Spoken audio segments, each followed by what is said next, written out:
in this 4th century fragment of a book written in the Coptic language, we have a new, previously unknown gospel.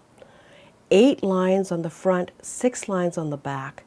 The most exciting line in the whole fragment, however, is the sentence, Jesus said to them, to his disciples that is, Jesus said to them, my wife. What this does not mean is that Jesus had a wife. It's not evidence for us historically that Jesus had a wife. It's quite clear evidence, in fact, that some Christians, probably in the second half of the 2nd century, that's between about 150 and 200 AD, thought that Jesus had a wife. We have, of course, in the last decades, numerous examples of these kinds of things where they found Jesus' tomb, or they found James's ossuary. So I was extremely skeptical, and without actually too much trouble, I saw how the sentences right in front of what's existing, that is to say, what would be in the missing part that fit with the mother, was very closely related to a particular saying in the Gospel of Thomas.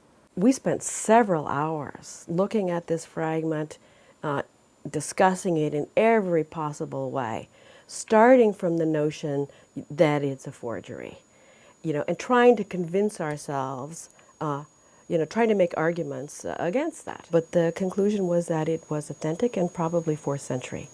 I was very interested in asking a question, when was the first time that we have evidence of that anybody actually said Jesus was not married? And I was surprised to find that it is indeed right during the same period when we're dating this fragment. And so what we can see is that it's about 100, 150 years after Jesus died before the question is raised, did Jesus have a wife or not? And when it is raised, it's tied to discussions, even controversies, even arguments, that early Christians are having about proper Christian practice. Should Christians marry, or should they be celibate?